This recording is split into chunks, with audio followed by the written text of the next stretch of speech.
Alright, ladies and gentlemen, I'm Aeron, and this is your quickfire AEW Dynamite review. So, coming off the back of last week, AEW Dynamite, of course, had two spectacular debuts in Brody Lee, Matt Hardy. A lot of people saying that last week, you could argue that AEW Dynamite had its best week yet. Great wrestling, great content, in the face of everything that's been going on with the coronavirus as well. The fact that they were able to have so many wrestlers in the audience and provide such an atmosphere really helped last week. So, 1 week forward, fast forward, we're still in Jacksonville, Florida, which I assume is going to be the base of operations now. I know that that's where the Khans operate as well, so it's much easier to oversee operations from that area. Since then, we've had more stringent lockdowns, more rules. Something like 25-30% of the entire world is in lockdown at the moment due to the coronavirus.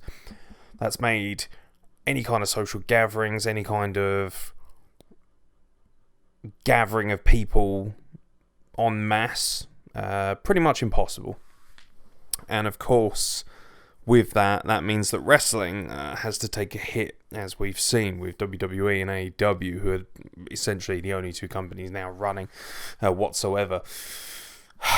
Unfortunately, since last week, the laws have got so stringent that you're only allowed, according to the state of Florida, 10 people in a professional gathering whatsoever, so at maximum. And because of that impacted this week's AEW Dynamite for me. So there were no wrestlers in the audience this time around. They had them backstage. So there was a room, they had a camera on them, they were betting, they were shouting, making a lot of noise. It seemed like a lot of fun from that perspective. Unfortunately, it took away from the product in ring, and I think AEW tackled that by having less in-ring product. So they still had some matches, but they didn't have nearly as much wrestling content as last week, and they went for a more promo-heavy centric show. Now, I still enjoyed Dynamite this week. I still thought it was excellent, but I didn't think it was nearly as good as last week, and I think the lack of wrestlers in the audience impacted that. I'd love to go on a rant and say that, some EJ or the fallout from an idiot like Ryan Satin opening his big gob on social media probably didn't help, but ultimately it's not, you can't blame anyone but the virus and the stringent laws that have been put in effect. That's just the way it is. Unfortunately, everybody has to pay a price, and the fact we're still getting a show despite all of that, we should be thankful, I suppose. So I'm not going to go off too much on that. I am obviously pissed off. This virus is infuriating a lot of people. Just as a very quick aside as well, if you are listening to this, we have a very special little YouTube podcast which we're going to be dropping, where myself, Jeremy's partner Julie, and Carl Wilkinson, being that each person in that trio, each of us lives in an entirely different place on the globe, England, Canada and America, and we're going to be chatting pretty candidly about how the coronavirus has affected us as individuals, and also trying to bring a bit of humour to the situation, guys. So we'll try and link you to that video, but most importantly, check out the YouTube channel. That'll be dropping very soon as well. Most likely be dropping either later today or tomorrow, so by the time you hear this, most likely it'll be available for you, and hopefully that'll provide a little bit of relief and a bit of humour in such a difficult time for everybody. But AEW Dynamite started well. Cody Rhodes versus Jimmy Havoc. Was very pleased to see Jimmy Havoc, of course, because I am British and I love me some Jimmy Havoc. Absolutely adore his candid nature, and I do feel like Jimmy Havoc is struggling a little bit to adapt to the AEW style. He's a loose cannon, and creatively, he's obviously going to do so much better here than he would in WWE, NXT, whatever you want to put it. Maybe NJPW actually might have been quite a good landing spot for Jimmy Havoc first. Jimmy's act is predominantly deathmatch, which is a shame because he's actually a phenomenal wrestler. He's very talented. I've seen him wrestle the likes of Fergal Devitt and Zack Sabre Jr. in my school. He's wrestled some of the best wrestlers in the world on a technical standpoint. Him and Cody had a good match. Cody, of course, goes over. I think Jimmy Havoc is struggling to get wins. I think it would have sent a really great message if Jimmy Havoc had won this match. I get that Cody has to kind of win. You've got to build this cachet going into Blood and Guts whenever they choose to do that, which of course has been cancelled at the moment as well, mostly because you can't really have a War Games match. I mean, if you're only allowed 10 personnel on site in any kind of gathering, well, it's going to be very difficult to have a War Games match then with referees and cameras and everything involved. It's just not going to happen. And yeah, Cody goes over. He's got this new thing as well where he's hitting his finisher more than once. There's supposed to be a more aggressive edge. Thought the match was fine. Good opener. Got everything warmed up. I do feel for Jimmy Havoc a little bit. I think that they're really struggling to find a decent spot for him. And I think a mid-card title needs to be initiated pretty quickly, because then it gives someone like a Jimmy Havoc, a Kip Sabian, those kind of guys, an opportunity to be more competitive. Because right now they just kind of feel like extras that appear on AEW Dark here and there. But I'm pleased that nonetheless Jimmy Havoc was on an episode of Dynamite, because he doesn't tend to appear regularly on their mainstream television product. He normally just seems to be on Dark or just cutting a lot of very hilarious promos via his Twitter. So, Jimmy Havoc, give him more of a push, lads. Especially if you've got him available and you haven't got Pac available, that's a cool thing as well, because he can kind of fly the British flag and represent the company from an international standpoint a little bit more during the difficult times. Cody then went on commentary, and for me, this is where the show took a bit of a dip. Not because I thought Cody was terrible on commentary. I thought he was a bit hammy, a bit cheesy. That's just my personal opinion. I'm not sitting here telling you that I'm a professional announcer by any means, although I have done a reasonable level of coverage for different things. And this show also didn't have Excalibur or Jim Ross. It had Tony Schiavone and Cody on comms. I think it struggled because of that. I like Tony Schiavone, but at this point, he is not the play-by-play guy that he was in WCW. Some people would argue that he was never that strong a play-by-play guy. He was just a good all-round guy on comms. I like Tony Schiavone. I'm a big fan of his, but I don't think him and Cody worked as a dynamic. I think Cody was very keen to impress, as he always is. I love Cody. I love his passion. He's a wonderful human being in every sense of the word. But I think that he was ridiculously overdone and very cheesy on commentary. He kept making a lot of old school references, which is fine. I get that. He wanted to show off the fact that he was a student in the game. He has knowledge of the business. He wanted to talk about people like Cowboy Bill Watts. He wanted to mention, of course, that he comes from his father, of course. Dusty Rhodes comes from that era.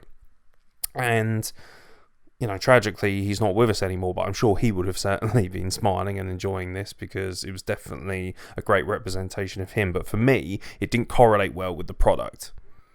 And that's disappointing. I don't want to hear audible fapping as well from Tony Schiavone, because he was just losing. He was like, "Oh my God, Cody, that's so funny. Oh my God, Cody made this reference. Oh my God." Shut up and call the damn match. This is where not having Excalibur around really hurt the commentary. So the comms is the most important position, as anybody knows, because that is where you go to for the first selling point of the product. It is the be-all and end-all. It starts and ends with comms. Think about all the great moments in wrestling, like Austin and Brett from WrestleMania, or Austin and The Rock, or Austin and McMahon, or basically anything with Stone Cold Steve Austin. But if you think about all the old cool, the old school stuff and everything like that, the WCW, NWO turn, those kind of things, it all stemmed from the way it was called. You can think, if you think back, right? If I can take you on a quick tangent when it comes to commentary, think back to your favourite wrestling moment. Doesn't matter what it might be. It might be Kane debuting at Hell in a Cell. It might be Austin Stunner in the Rock at WrestleMania, or turning on the fans and joining Vince McMahon. It might be Vince McMahon revealing himself as the chosen one, so to speak, the unknown entity, the exalted one of the old WWF. It's me, Austin. But if you think back to all of those moments, irregardless of what company it is, could be even something as small as your indie company, you will remember the commentary. You will remember what was said. For instance, I remember when Vince McMahon removed that cloak and you heard JR say, "Oh, son of a bitch." Like, he sold the moment. Paul Heyman would sell the moment. Joey Styles would sell the moment. All these guys would on comms. And without Excalibur or JR, they had nobody to sell the moment. And I know it's just an episode of Dynamite and it's trying times, and I'm obviously going to afford a lot more leeway than I normally would, being such a whingy, critical old man as I am. 35 going on 75. The Jim Cornette of England is apparently what I'm turning into, so I apologise if that seems like the case. I try and be positive, I really do. But for me, the comms didn't work. I think it really suffered without Excalibur and that, but hey, it is what it is. With the virus the way it is, it's going to be more difficult to have staff on board. But for me, Cody didn't work on comms, and Tony Schiavone spending the entire time pretty much sucking him off didn't help either. A little bit too over the top for me. That being said, the product did have some phenomenal promos, video promos. We had one from Jake Roberts, once again goading Cody, calling him Caesar, making some unbelievable, subtle but yet nasty cheap shots at Cody's wife, Brandy Rhodes, who, bless her, is taking a lot of stick from a lot of the talent right now. Sammy Guevara, I'm looking at you, you cretinous but amazing young man. This promo was brilliant. This kind of fireside promo talking about how Lance Archer, is incredibly hungry. He's ready to go. He wants war, and all they want is an opportunity. And he talks about how Brandy is Bill's moniker. These subtle little comments. This is where Jake Roberts is golden. And I'm so pleased that he's now into sobriety, and just overall feeling a lot better as a human being, because that then parlays into good work. And he has been an invaluable asset since he came aboard. Absolutely he has. He has not cut a bad promo yet. His raspy, sort of broken voice over years of damage, that has just added to the persona in a way. It's phenomenal. It really is. He's got a presence. He's got a cadence on a microphone. And on the flip side, we also had one from the new Exalted one. Brody Lee sat down with, I believe it was Jonathan Silver and the other guy, the lackeys of the Dark Order. He sat down having dinner with him. And when I say having dinner with them, he's eating while they sit there and observe, because they're not allowed to eat until he's finished. God damn it! This was the ultimate moment where you saw Brody Lee just grab it. I mean, he didn't just throw some shade. He quite literally picked up a bucket of shadows and lobbed it at the screen. For him to make the comment of... So, basically, for anyone who hasn't seen it, it's available on our YouTube channel as well, so you can check that out, and I'll link them, obviously, to this review. He sat there eating this gorgeous steak and accosted these two gentlemen, said that they were weak, that, we can do whatever we want. And do you know what I really liked about this promo was the fact that he wasn't dressed in this ridiculous wizardry garb like a lot of these guys can be, especially the Dark Order. He was just sat there in a suit. He felt very menacing, but he felt very relatable, and he felt very real. And I loved Luke Harper in WWE. I lamented the fact that he was never used as well as he should have been. He had such an incredible level of cadence on a microphone. He was phenomenally interactive with the audience, and he was also a world-class worker for a man of his size. Always has been. That's what happens when you get your break on the indies. A lot of these big guys, especially WWE's big guys, Braun Strowman, Big Show, Kane, they all kind of go through this WWE-centric training. And Brody Lee didn't. He came in from an entirely different... I mean, a good example was comparing Luke Harper to Eric Rowan. Luke Harper clearly was a guy who had gone out and learnt to work on the indies. He'd been trained in a specific wrestling school. And then on the flip side of things, Eric Rowan, who was not a bad worker by any means, but you could very much tell that Eric Rowan had learned the majority of his skills in the WWE and not on the independent scene, and not working, independently across a number of promotions like Brody Lee did for places like CZW. I mean, there was early footage of him working, John Moxley. And that's a match I'm very excited for going forward as well. So, the one thing that's never been in doubt has been his work rate, but the thing that people have never really appreciated enough is just how special he is on a microphone, because he was always behind Bray Wyatt, who was doing the majority of the speaking. And for me, this is ground zero in terms of promos. And this will show you exactly why he is as good as I say he is and how so many of his fans say he is. It was a phenomenal promo, and it was obviously capped off with this wonderful exclamation point when one of the individuals sneezes and he accosts him viciously and tells him to get out of his sight because sneezing is a weakness, and I can assure you that somebody else has that opinion in Vince McMahon. Damn it, if you sneeze, you piece of shit. That's basically what this was. It was shade at Vince McMahon while also referencing the viral conditions, COVID-19, and of course also being a megalomaniac, this, kind of polarizing character, this control freak, this cult leader. Brilliant. Things that have layers, just like Jake Roberts' promo, it had layers, and that's what made it so special. That's why I loved it so much. We saw QT Marshall get run over by Jake Hager. Didn't really care for that, to be honest. Not really that bothered. I think I like QT Marshall, but he seems a little bit clunky. Wonderful worker, no question, and obviously a world-class trainer, but lacking that presence on TV, at least for my money. And also Jake Hager taking a dirty deeds. Obviously at the end of the match, John Moxley comes down, pretty much immediately hits him with the dirty deeds and isolates him, but Jake Hager pops up very quickly and then scarpers, and it just all felt a bit disjointed for me. Just felt like they needed to get Moxley out there just to remind people, hey, we do have a AEW champion, just so you know.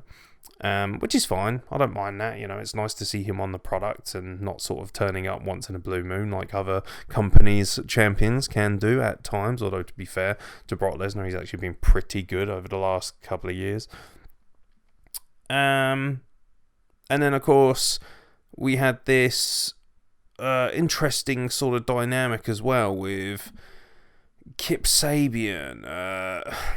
So for some reason, it feels like they're building a rivalry of sorts between Colt Cabana and Kip Sabian. Obviously, Penelope Ford being at ringside is always great. So we got Kip Sabian versus Darby Allin. Now, that's the kind of match where I think, that could be a fantastic mid-card IC title match. That could sit in the middle of a pay-per-view. And it felt very limited, a little bit short. Love Darby Allin's promo as well, by the way. Another great video vignette talking about how, Kip Sabian doesn't seem super bad to me. Darby Allin's creative abilities and his skills as a video editor, not to mention a storyteller, are absolutely amazing. And again, I think people are sleeping still on Darby Allin and how good he is. He could be the champion of this company. I really believe that. He's got a great look. He's different. He's got a vibe. Didn't really care for Cody trying to hammer home the point of him being like Sting. He was like, oh, look, he's like baby Sting. It's nothing like him. Nothing like him whatsoever. For me, he feels more akin to, not in terms of size, obviously, because he's a very different looking individual. Nobody looks like Darby Allin, but for me, he feels more akin to The Undertaker. This character that, not necessarily because he is The Undertaker or because he does stuff The Undertaker does or because of the Dark Presence. What I mean by that is that Darby Allin is very different to any other entity on the roster. And that was the same when The Undertaker debuted. He came in during a period of WWF when it was very colourful, where it was very comic book, very gimmicky, very childish. And he came in, he had a bit of edge to him. He was the undead kind of character. He was kind of Walking Dead for WWF when they were still watching Looney Tunes. And that's what Darby Allin feels like to me. I don't agree with the Sting comparison whatsoever. I think that's a little bit lazy based on the face paint. That's just my opinion, though. Cody is certainly better qualified to make opinions than I am when it comes to his own talents. But, from my perspective, Darby Allin, what I love about him is that he doesn't really correlate to anyone. Darby Allin is Darby Allin, and that's fucking awesome. I don't want to see Darby Allin as anything but himself. And so far, that's all I've got. Good match, reasonably competitive. Penelope Ford is delicious, to say the very least. I'm always going to be pleased to see her on my TV, and her and Kip Sabian might be arguably the most disgustingly good-looking couple I've ever seen. But yeah, good match, not overly competitive, and I would have liked to have seen more from that. The match that I had my eyes on, however, was Sammy Guevara versus Kenny Omega for AAA Mega Campione. Oh man, I love these two guys. For me, Guevara and Kenny Omega they're two of the best workers in the world. I thought this match was excellent.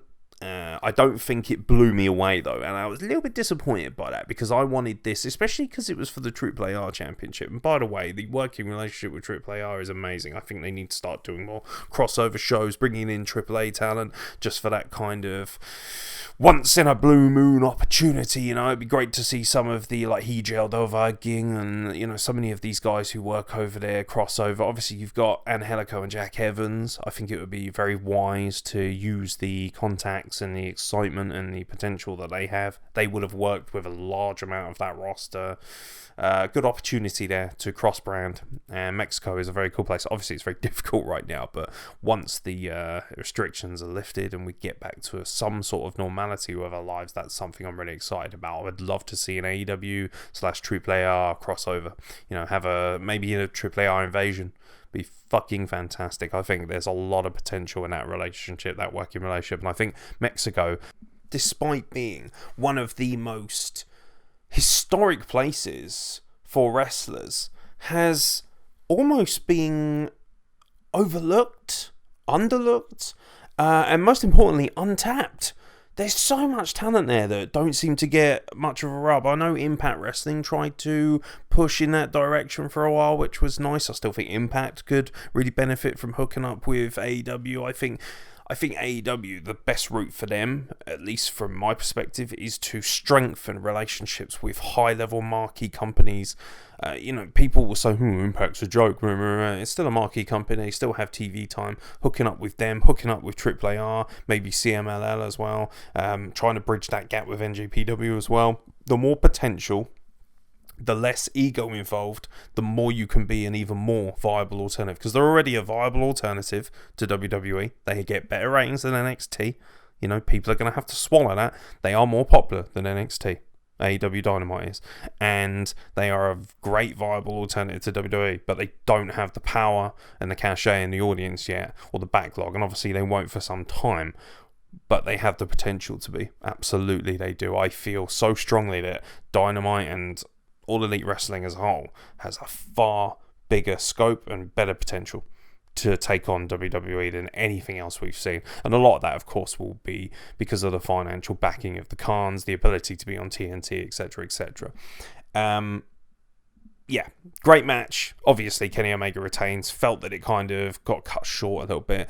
This is a match that really could have benefited from having like a 30-minute Iron Man clause. And this is also a match that, frankly, should be on pay-per-view. And I know that they don't do pay-per-views as often, so we have to accept that we're going to get pay-per-view level matches given to us a little bit more than I would like, at least. But obviously, you know, this is the kind of match where I just thought, this deserves the big audience, you know, the baying crowds, the cameras, the bright lights, the spotlight, the pay-per-view spotlight, you know, this deserves the marquee. And obviously it couldn't have that. But it was a fantastic contest, and also Sammy Guevara macking out with a picture of Brandy Rhodes because he had made his own cheerleader section in the front row. It was utterly phenomenal. Brandy's face when he was macking out with that piece of paper was phenomenal. She was just like, ugh. I loved it. I really enjoyed it. Sammy Guevara for me right now he's verging on the MVP of AEW. He's so good right now. Everything he does. Last week he got on the mic and he was singing to MJF and the rest of the audience. He was singing Judas, and he's gold. He's so good. And not only that, he is a world-class athlete. I love Sammy Guevara. I could spend an entire podcast talking about how good he is. And singing Wrestle Kenny Omega is always going to be a joy. But yeah, this was a great main event of the evening, but it didn't feel like the big main event that you wanted it to be. You know, it wasn't a main event, if you know what I mean. It wasn't pay-per-view worthy, at least for my money. But it was fantastic nonetheless. And rounding off the evening, of course, Chris Jericho had a face-off with the Broken One. Oh, yes. Matt Hardy.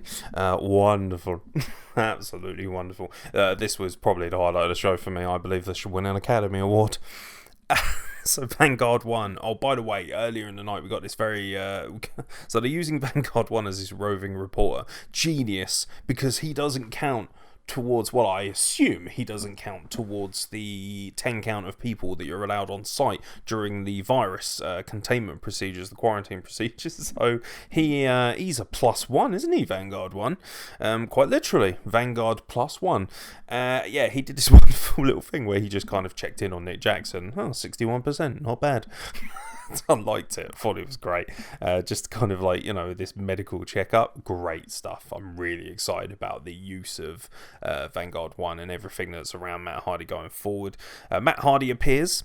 He teleports of sorts. I hate to be that guy, but I'm going to be that guy. As much as I found it very entertaining, it was poorly edited. It was. And do you know what annoys me about that is you had the opportunity to make this look better than it was, and your production staff, your video production staff, have been phenomenal in AEW. I was a little bit gutted because it was fine, it worked, and you can get away with it a little bit because it's meant to be a bit cheesy and a little bit over the top and stupid. But just the little things. I know this is just me, by the way, because I know people are going to be like, "Oh, fuck's sake, lighten up." I still loved it, but I am a nitpicker. I am a little bit autistic in that way, and for me, I was a little bit disappointed because I just, you could see Jericho was already looking at him when it was edited and stuff, and I don't know, it didn't work as well as I would have liked, but it was still fun. And what was most important was, first of all, Jericho trying to recruit Vanguard 1, which was phenomenal, slagging him off and then saying, and that's exactly why you should join the Inner Circle. That's like his new gimmick. He's like, I hate you, you're a piece of shit, you should die, robots, propellers, join the Inner Circle. Talking about the drone Instagram models. Oh, brilliant. And then Vanguard 1 flies away and he's like, hey, where do you think you're going, you stupid idiot? Oh, I love that stuff. Jericho is still, for me, the man. The man. Not only in AEW, but in wrestling. So entertaining. Wearing that ridiculous cravat, that ridiculous jacket. Talk about a guy who gets it. He just gets it, and he always will get it. And, man, Jericho is immortal to me. I hope he never dies. Absolutely amazing. I love him so much. He has given more to wrestling than, honestly, I could comprehend anyone else. I think he is, when it's all said and done, truly one of the greatest of all time. And it's just a matter of time before we realise that. And then, of course, the face-off of Matt Hardy tries to lure Matt Hardy as well. You should join the Inner Circle. I loved it. Brilliant. Matt Hardy calling him a hole of arse. That's phenomenal. He put him down with one punch, and he was like, oh my god, you really are magical. You put down Chris Jericho with one punch. The only thing I didn't like about this segment, actually, was the fact that it kind of ended quite abruptly, because of course Jericho, uses Sammy Guevara as an opportunity to blindside Matt Hardy, and then as they're beating him down, it made him look a bit dumb, because he must have known Cody and Kenny Omega were on the commentary position, and of course as soon as there was an opportunity to leave that position and support Matt Hardy, that's what they did, and attack them with steel chairs.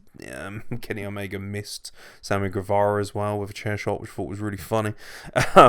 Just and Sammy Guevara's like, I'll just sit here and wait then until you do actually hit me. But yeah, I loved it. I loved the segment. It was very weird. There were things I didn't like, but right in the middle of them were things that I adored. And that was kind of this show for me. This was still an excellent show. Definitely for me, oh man, I mean, how do you grade this? I mean, obviously you have to kind of grade it on a curve as well because of the issues involving the coronavirus. But I think all things considered, still definitely, I'd say a B+. Absolutely. A 3.5 star show. 3 stars. 3 stars. I'll say 3 stars. It was really good. It had great content. I think the promos were phenomenal. The video work is the way to go. We saw that with Lance Archer last week, that amazing kind of freak circus incident where he was battering people in that sort of makeshift ring in the middle of the country with this, midget circus performer and all these. It worked. It works, and it always seems to. They really do produce gold. And something I like about it is the fact that it's not PG. I like the fact that it feels much more mature. You know, they're not just swearing like crazy, but it's timed very well. You know, when Jericho calls Van Gogh on, you're just a piece of shit. I like that. I like little things like that. I know it sounds a little bit immature, but, you know, the odd kind of level of swearing, the odd expletive thrown in there, and obviously I am accosted by Wrestle nearly at every opportunity for my swearing, and these curse words are just for you, my darling. Fuck shit buggeration. Ultimately, I like that. I like the fact that it's an edgy product, and that works for me. So, yeah, all in all, great stuff. Not nearly as good as last week, at least for my money, but I still enjoyed it a lot. I'm still very positive about the direction things are going in, and also it was just an enjoyable 2 hours. And my God, we need a break from things, and that's why I'm doing these reviews. That's why I'm trying to ramp up the YouTube content, because ultimately we all need a smile right now. It's difficult. It's a really difficult time for us to be in, and I know I say this a lot, and I know that not too many people are watching these videos at present or aren't checking out the podcast as much, maybe. But honestly, guys, WrestlePlug and myself especially, I am here to try and entertain and put a smile on people's faces. I am suffering a lot myself, and I see the WrestlePlug, the podcast, the content as an opportunity to not only give back to a lot of you, but also just to kind of help us all, you know, in a sort of weird therapeutic way. Not from an egotistical standpoint. I just want people to have an opportunity to listen to us, listen to our rants, come on the podcast as well if you want, talk to me about things, send in your interactions as well, leave in the comments below your opinions on AEW Dynamite. I'd love to hear what you guys have to say. I'd love to start really interacting and, you know, talking about your opinions and your thoughts on the podcast much more going forward. But, you know, I'm slaughtering myself to try and get as much content out there for you guys, because in reality, I love this. This is pretty much my full-time job. Especially right now, because financially, obviously, there is no monetary gain whatsoever. It's very difficult for us all financially, which is why I'm not going to beg anybody or ask anybody to jump on. I'm not going to go Braun Strowman on you, don't worry, but at the same time, I don't want to beg anyone. Obviously, if you'd like to buy a t-shirt, Big Cartel, wrestleplug.bigcartel.com, but yeah, it's difficult for all of us. A lot of us are suffering, whether that be financially, health-wise, isolation, things like depression. It's very important that we keep those conversations open, that we talk to the right people and we seek the right people to discuss, and we look for things to give us comfort in such a difficult time, and that's what the WrestlePlug is trying to do. And I hope that shows, and I hope that shines through for you all, because, you know, I am trying very hard just to add a little bit of a smile to your faces in such a difficult time. So wherever you are in the world, thank you so much for checking out WrestlePlug. Thank you so much for getting involved with the content. Even if it's just one person watching, you know, that's an honor to us, and that's certainly an honor to me. You know, if you can make one person smile in your lifetime, then you've done something good with your lifetime. And yeah, I just really hope that wherever you are in the world, please look after yourself, stay healthy, please adhere to the advice. I know it's difficult. I can be just as rebellious and annoying and a shitbag like everybody else. I'm like, fuck you, I don't want to stay indoors, I'll do what I fucking want. But ultimately, please, if you absolutely can, please stay at home, you know, unless it's absolutely necessary that you need to go out. I understand that, you know, being self-employed myself and things like that, it's very difficult, but you know, it's more a call to arms from the WrestlePlug. Try and be sensible, you know, because the more we self-isolate, the more we socially distance, the easier it's going to be long-term for us to deal with this situation and get back to some sort of normality in our lives. But in the meantime, WrestlePlug will be here. We will have a shitload of content. We've got some cracking videos being dropped. If you haven't, check out our Chris Benoit rant as well. Myself, Jeremy, and Kyle sat down and discussed whether Chris Benoit should be in the Hall of Fame. It was a very fiery and very honest debate, and I particularly enjoyed doing that rant. It's in the WrestlePlug rant section, which you can check out the playlist on this YouTube channel. And yeah, I hope that you guys having an opportunity to just take it easy, get a break, stick a little bit of WrestlePlug on in the background, do whatever you're doing. And most importantly, if you are enjoying this content, please like, subscribe, and hit the notification icon so that you can get notifications, of course, whenever any content goes live from us. But from myself, Aeron Nix, thank you very much for listening. You can always chat to us across all social media platforms at WrestlePlug. And until next time, we'll catch you for some very naughty nonsense from the WrestlePlug.